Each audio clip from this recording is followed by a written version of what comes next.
Welcome back to the Deep Dive, where we sift through the noise to bring you the signal. Today, we're challenging an image that's, well, almost cinematic, isn't it? Which one's that? The terrifying boss. Yeah. Barking orders, berating subordinates, maybe slamming a fist on the table for effect. Right. Makes for good TV, definitely. It does. Yeah. But if we're being honest, in the actual modern workplace, that approach isn't just ineffective. It's pretty much a direct route to failure. Indeed. What our sources consistently highlight is a really profound shift. We've moved, light years away from those rigid, almost militaristic hierarchies. Right. Modern organizations are much more dynamic. They're built around adaptability, genuine collaboration, and far flatter structures. So the goalposts have moved for leaders, then? Completely. The fundamental goal today isn't just dictating tasks or, commanding obedience. It's really about cultivating an environment where every single individual can bring out their absolute best. Where their unique contributions can actually flourish. Yeah. And when we talk about unlocking that kind of potential, there's one skill that keeps coming up. A skill often unfairly labeled as, soft. I think I know where you're going with this. Empathy. We are diving deep into empathy today. At its core, it's that ability to, walk a mile in someone else's shoes. To really step into their perspective and grasp their experience of the world. Yeah.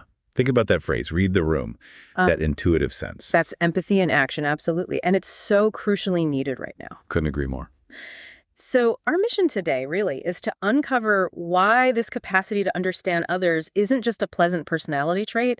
It's actually a powerful strategic tool for effective leadership. Okay. We'll explore its often surprising, very tangible benefits, and maybe most importantly, give you some actionable strategies. Concrete ways you can actually cultivate and sharpen this skill. Exactly, to enhance your own leadership, whatever your role might be. Okay, so let's unpack this. Starting with why empathy isn't just a nice to have anymore, why it truly underpins effective leadership, and why that soft skill label is just so misleading. It really is, because when you hear soft skills, you might instinctively think, okay, secondary, less important than technical skills or, hard business acumen. That's the traditional view, right? It is. But the sources we've looked at, they challenge that head on. They paint a very clear picture. In today's complex, interconnected workplace, it's those very people-centric skills that are earning leaders, top marks. So the old model is just outdated. Fundamentally obsolete. That industrial age idea of workers just being cogs following orders, gone. Modern workplaces thrive on agility, adaptiveness, deep collaboration. Which demands a totally different kind of leadership. A profoundly different kind. And if you think about the shift to a knowledge economy, a leader's true value isn't just issuing commands anymore. It's in their capacity to inspire, to motivate, to foster innovation. Right. And empathy is key to that. It's central. Our research shows empathy is about moving beyond just recognizing someone's situation.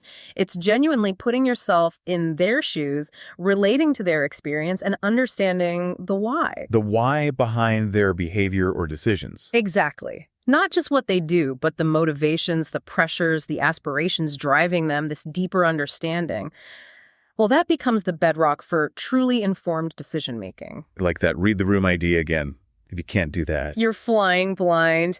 A failure to grasp others' perspectives almost inevitably leads to missteps, missed opportunities, poor outcomes. It's like trying to design a product for a market you don't understand. Or navigating a ship without checking the weather, maybe. Perfect analogy. You're just reacting, not leading strategically. Okay, that really clarifies the decision-making link. But let's talk tangible benefits, because this isn't just about good intentions, right? There have to be measurable results. Oh, absolutely.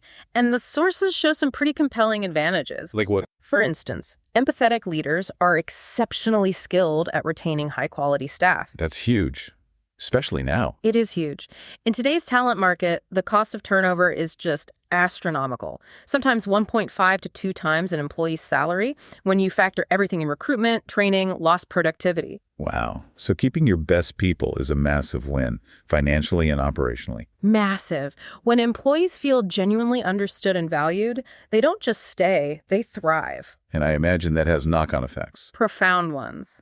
These leaders aren't just retaining individuals, they're exceptional team builders.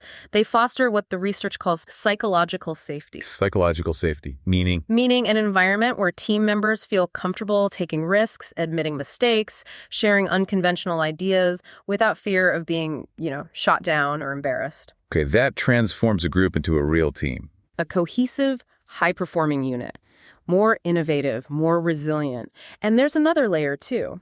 By actively listening and understanding team dynamics, these leaders also promote empathetic leadership strategies among future leaders. Ah, so they're teaching it by example. Exactly. They're basically baking this crucial skill into the company culture. It creates a multiplier effect down the line. So it's not just about today's bottom line. It's about building a stronger, more future-proof organization. Makes complete sense. What about looking outwards? Does empathy help with customers or the market? Critically important there, too. Empathetic leaders show a significantly better ability to understand their target audience or market. How so? By genuinely stepping into the shoes of their customers, they can anticipate needs better, understand pain points more deeply, and innovate with products and services that truly resonate. Which leads to stronger market position, better brand loyalty? Precisely. Think about a company launching a new feature.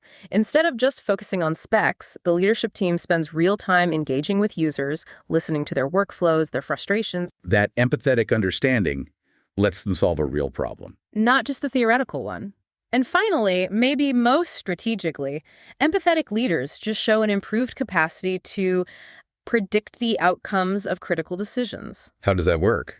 By consciously considering the human element, how a policy change might affect morale, how a strategic shift might be seen by different stakeholders, they can foresee potential bumps in the road. And mitigate risks more effectively. Far more effectively. They make more resilient, more successful choices because they're considering the whole picture, including the people involved. So, coming back to your earlier point, maybe empathy isn't such a soft skill after all. It's really a strategic imperative with hard, measurable returns. Which brings us to a really crucial point. For anyone listening who might be thinking, okay, great, but I don't naturally see myself as empathetic.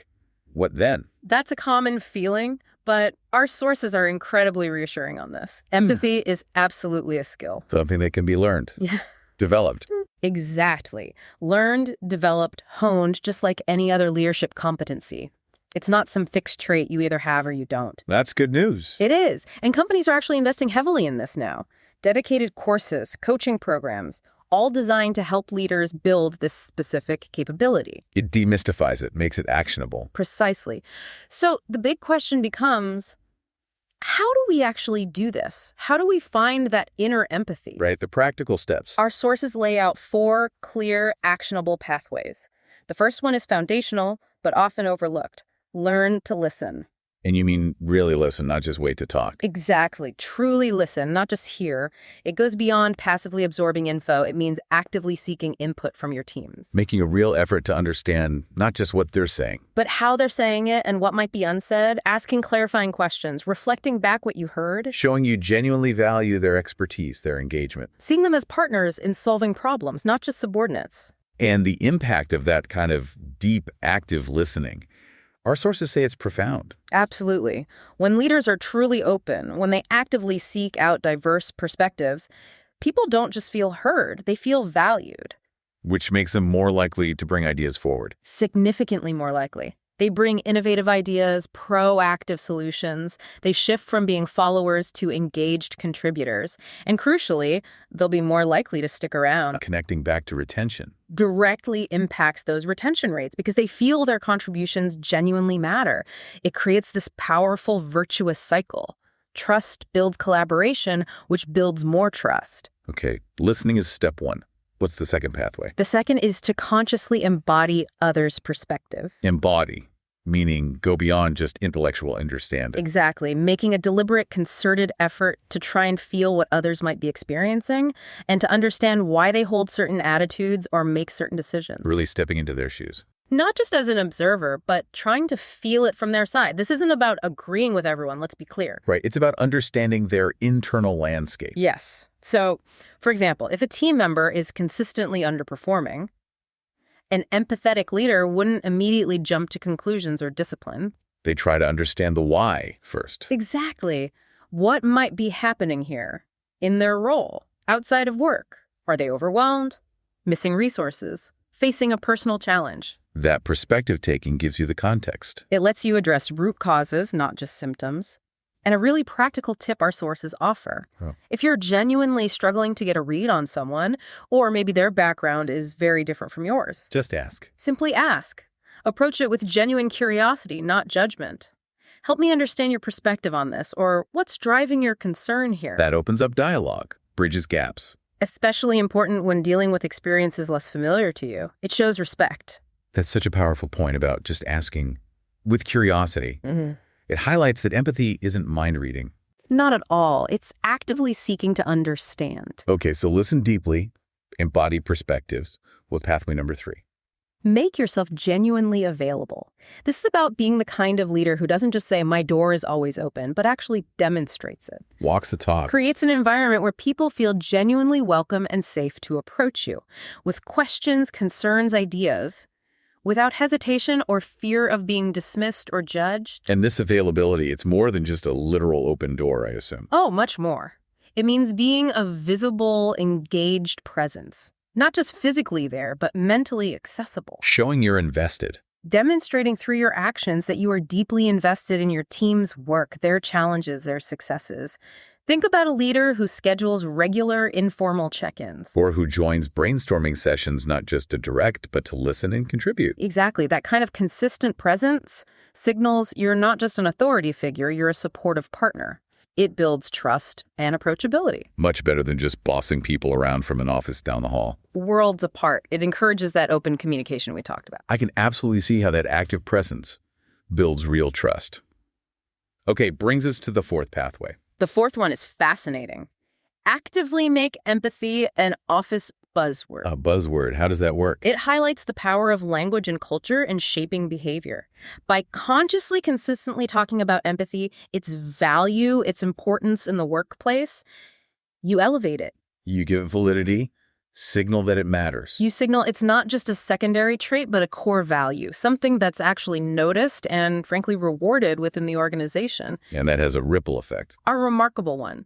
Our sources explain that when a leader models and talks about the importance of empathy, it becomes contagious. Follow the lead. They follow your lead, and often they'll help lead the way themselves, becoming champions for empathy within their own teams. This cultural focus acts like a feedback loop. By making empathy a regular topic, you are prompted to keep focusing on it yourself, reinforcing the behaviors, modeling them for up-and-coming leaders. It gets woven into the fabric, the DNA of the organization. Ensuring it lasts beyond just one leader. Exactly. Now, a quick point of nuance here, because our listeners are sharp. Making it a buzzword isn't about superficial lip service. Good point. It needs to be genuine. Absolutely. The words have to be backed by real actions, real cultural reinforcement. Otherwise, it just becomes empty corporate jargon. Authenticity over platitudes. Critical distinction. Okay, so as we wrap up this deep dive, let's circle back to the so what. Why does all this matter right now?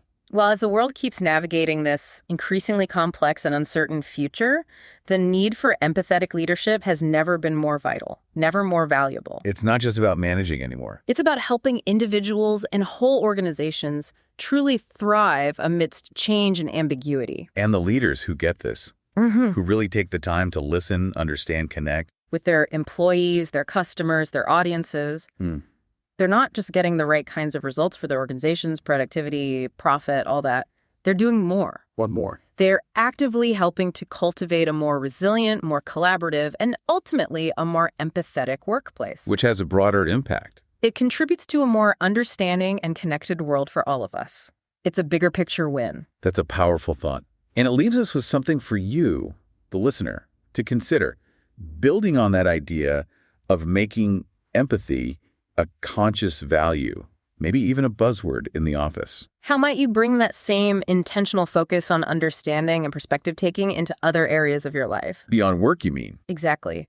What would it look like if you deliberately sought out diverse perspectives in your community, made a real effort to understand different viewpoints? Or maybe, how might actively cultivating empathy deepen your personal relationships? Something to truly mull over as you navigate your own world.